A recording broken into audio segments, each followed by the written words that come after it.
రసవత్తరంగా కొనసాగినటువంటి ఎమ్మెల్సీ ఎన్నికల్లో ఎట్టకేలకు కాంగ్రెస్ అభ్యర్థి కిన్మార్ మల్లన్న విజయం సాధించడం జరిగింది. అసలు ఈ విజయానికి ముఖ్య కారకుడు ముఖ్య భూమిక పోషించినటువంటి సూర్యాపేట జిల్లా కాంగ్రెస్ నియోజకవర్గ ఇన్ఛార్జి మాజీ మంత్రి రామిరెడ్డి గారితో మనం ఉన్నాం. Sir good morning sir.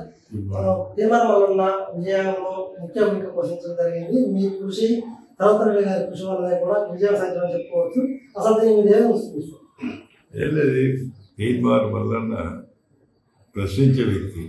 ఎక్కడైతే అన్యాయం జరుగుతుందో దాన్ని ప్రశ్నించినాడు. ఇద్దరు టీఆర్ఎస్ ప్రభుత్వంలో ప్రత్యేకంగా కేసీఆర్ చేసిన అక్రమాల అవినీతి పైన ప్రశ్నించబట్టి ఆయనకు మంచి పేరు వచ్చింది. అదేవిధంగా కాంగ్రెస్ పార్టీ టికెట్ ఇచ్చిన తర్వాత మా బాధ్యతగా ఈ నియోజకవర్గంలో, అదేవిధంగా 99 నియోజకవర్గంలో 2 నియోజకవర్గాల్లో కూడా నాకు బాధ్యత ఉంది కాబట్టి కాంగ్రెస్ నాయకునిగా మరి పూర్తి మద్దతు ఇవ్వడమే కాకుండా భుజాన వేసుకొని మీకు గెలిపేయడం జరిగింది. వారికి హృదయపూర్వకంగా అభినందనలు తెలుపుతున్నాను.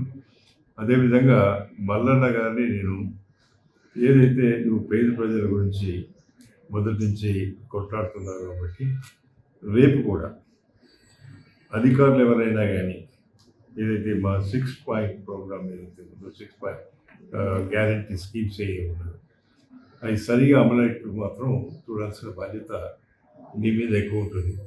ఎందుకంటే 3 జిల్లాలలో ప్రాతినిధ్యం వహిస్తున్నావు కాబట్టి తప్పనిసరిగా నాకైతే విశ్వాసం ఉంది. ఎక్కడైతే అన్యాయం జరుగుతుందో అక్కడ నువ్వు వాటిని వెలికి తీసుకొచ్చి ఆ సమస్యలని పరిష్కారం చేయాలని చెప్పి నేను మల్లన్న కోరుతున్నాను. అదేవిధంగా ఈ ప్రాంతంలో ఇది చాలా వెనుకబడ్డ ప్రాంతం. అదేవిధంగా సంక్షేమ కార్యక్రమాలతో పాటు అభివృద్ధి కార్యక్రమాలపై కూడా ఎక్కువ దృష్టి పెట్టాలని చెప్పి నేను మల్లన్న కోరుతున్నాను. ముఖ్యంగా చెప్పండి, ఎలక్షన్లు 3 రోజులు ఉండగా మల్లన్న గార్చిప్స్ ఎక్కువ వచ్చాయి. అంటే ప్రతిపక్షంలో ఉన్నటువంటి టీఆర్ఎస్ పార్టీ ఇవ్వలేని ఎప్పుడు లేని విధంగా గార్చిప్స్ పెట్టినా కూడా విజయం సాధించింది. దాని మీద వస్తున్నారు. చూడండి, ప్రజలు నిర్ణయించినారు. కొంతమంది వ్యక్తులు ఆయన దగ్గర పనిచేసిన వాళ్ళే ఎక్కువ దుష్ప్రచారం చేసినారు. దాన్ని ఎవరు కూడా ఖాతరు చేయలేదు. ఇంకా మంచి మెజార్టీ రావాల్సి ఉండే. మేము అనుకున్నాం మొదటి లెక్కింపులనే అతను గెలుస్తాడు అనుకున్నాం, కానీ కొంతమంది సరిగా పనిచేయలేదని చెప్పి చెప్తున్నారు. అది ఎంతవరకు నిజమో తెలియదు. కానీ ఏది ఏమైనా కూడా ఆయన గెలుపు, ఇది ప్రజల గెలుపు, ఇది కాంగ్రెస్ గెలుపు అని చెప్పి సందర్భం. మాజీ మంత్రి రామిరెడ్డి అని చెప్పేది అంటే ప్రశ్నించే గొంతుకే పట్టం కట్టారు.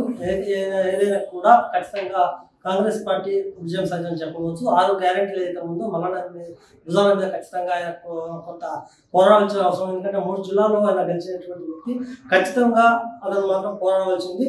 ముఖ్యంగా మనం చెప్పుకోవాల్సింది సూర్యాపేట నియోజకవర్గంతో పాటు తుంగతుర్తి నియోజకవర్గంలో కూడా కాంగ్రెస్ పార్టీకి ఎక్కువగా ఓట్లు రావడానికి కారణం రామిరెడ్డి గారు, సర్వోత్తమ్ రెడ్డి గారు, దాంతోపాటు రేవన్న కూడా కృషి చేయడం వల్లే ఓట్లు సాధించడం అని చెప్పుకోవచ్చు.